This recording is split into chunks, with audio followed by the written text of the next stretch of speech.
Right, let's take a look at this story now. South Africa's Competition Commission has released its first ever cost of living report, and the findings paint a worrying picture. The report shows that the price of essentials such as electricity, water, and healthcare, education, housing, internet, and transport has been rising faster than inflation, putting households under severe financial strain. Lower income families are feeling the pressure most as administered prices, interest rates, and essential services costs continue to climb. Now, the publication raises major questions about pricing, transparency, and whether consumers are getting a fair deal from service providers. To help us unpack the implications, we're now joined on the line by let's take a look. We have uh, who's our guest? It's Lebohang Mabidikane, who's the director of competition law at Cliffe Dekker Hofmeyr. Thank you very much indeed for joining us, and welcome to the program. Thank you very much, Peter. Thank you for having me. What would you say are the key takeaways of the Competition Commission's first cost of living report? Yeah, I mean, as you mentioned in your opening remarks, I think the report sort of paints a bit of a somewhat sad and alarming, picture regarding the cost of living in South Africa. What the report basically says is that the cost of living in South Africa has gotten quite high over the last 5-year period.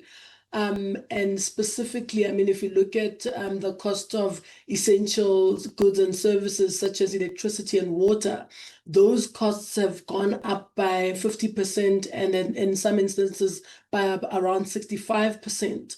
And that essentially that type of rise in pricing has got a very negative impact on low income households because they're now under more pressure to spend more on goods that they essentially can't do without. And I think all of this is happening in the backdrop of an economy that is sluggish in South Africa, as well as a high unemployment rate. So what the Competition Commission, in my view, deems as low income households could potentially even be no income households, Peter. I mean, it's great to come out with reports like this, but what can they do to help us actually in the end? So, I mean, it depends with, with which lens you're looking at this. So if you're asking specifically what can the competition do with these types of findings, the Competition Act empowers the commission to do a whole lot of things in terms of just intervening where there could very well be anti-competitive behavior in any market in South Africa. So using this example, the Competition Commission, I think, is basically laying the foundation for taking a closer look at the competition practices in markets which provide these essential goods and services, including the food market, for example. And you would have seen earlier this year, I think it was in January this year, that the Commission published its final report in the food produce market, where the commission basically did a market inquiry. A market inquiry, Peter, in terms is established in terms of the Competition Act, and it is essentially an inquiry as to the state of competition in a market broadly, without necessarily investigating the conduct of a specific firm. But having done that market-wide investigation, then the commission is empowered to make findings against specific firms in that market and make recommendations which could potentially then be implemented by those firms. So if the commission then has these findings and that prices in a market look a bit high, and they establish a link between those prices and anti-competitive practices in that market, then the commission is able to potentially prosecute the entities that are responsible for that anti-competitive conduct in a particular market. So that's the competitive space, but I guess the administered prices the state and other regulators can also be guided because probably they're functioning in isolation, looking at their particular areas. But when you put it all together, government can have a role to play to help people's cost of living. That's actually quite true. Again, linking back to the commission's work, I mean, I must commend the Competition Commission. They've done really great work.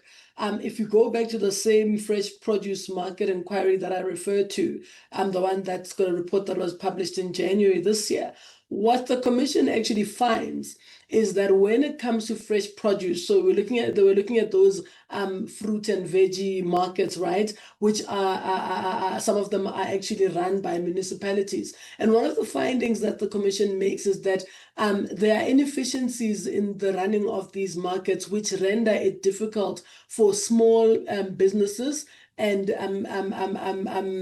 or rather for small business run type of farming entities, as well as historically disadvantaged farmers, to be able to participate in those markets, right? And the reason why that's important is because those efficiencies, so says the commission, are as a result of certain municipal inabilities or inefficiencies that come from some of the legislative framework that the municipalities are working within in order to establish these markets. So the reason why I think this is an important finding made by the Competition Commission in this context is that it goes to show that even though the commission does its work, and even though the commission maybe in some instances in fact finds that there's anti-competitive conduct by entities that are involved in those markets, the reality is that where government is able to create an environment for competition through legislation or certain other interventions, the government should do so, because once the government has done so, then the Competition Commission is able to then police the conduct of firms in those industries much better, knowing that all regulatory and other governmental types of impediments have been removed, which may hinder competition, and therefore the focus would be solely on the behavior of the firms in those markets. Lebohang, we're going to have to leave it there, unfortunately, but thank you so much indeed for unpacking this cost of living report for us, which I guess we didn't need to know the details. We live it every single day. But thanks so much indeed for the highlights and the big picture. No, thank you very much, Peter. Thanks. That's Lebohang Mabidikane, who's the director in the competition law practice at Cliffe Dekker Hofmeyr, speaking to us about this Competition Commission's cost of living report. Asanda, it's Thursday. And every Thursday, what happens? We have podcasts. Yes, we do.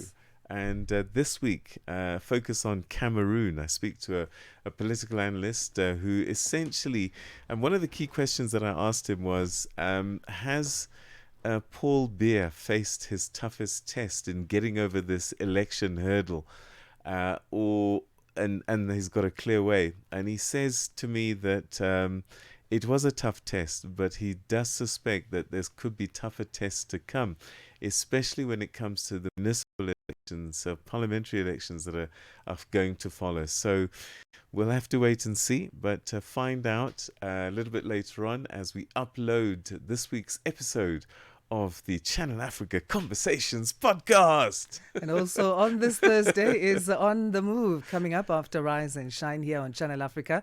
Benjamin joins us now to tell us what we can expect. How are you? Hey, how are you guys? Good, thank you. You shaved your hair? I did, long time ago. Was it like this yesterday? Grown. Yes, it was like this yesterday. Oh, you were wearing a hat yesterday. I didn't see it. Hello, Brother Benjamin. Hey, how's it going? No, for me, Paul Biya, he has just survived. I think he has survived the first toughest test. I think the next toughest test is going to be the legislative elections, because of course that's what many are waiting for. Then the next equally as well is because many young Cameroonians and many Cameroonians, quite honestly, feel that this is a mandate of transition. Many do not feel that this is a mandate which might particularly go towards the end of the mandate. Many understand that this is a mandate of transition. Even Issa Chiroma Bakari was talking of more of a refoundation of the values of Cameroon. So when we see the elections, many in Cameroon feel that this is this is a mandate of transition. I don't think Paul Biya has faced his toughest test. I think his toughest test is yet to come, because going into the legislative elections next year, we are yet to see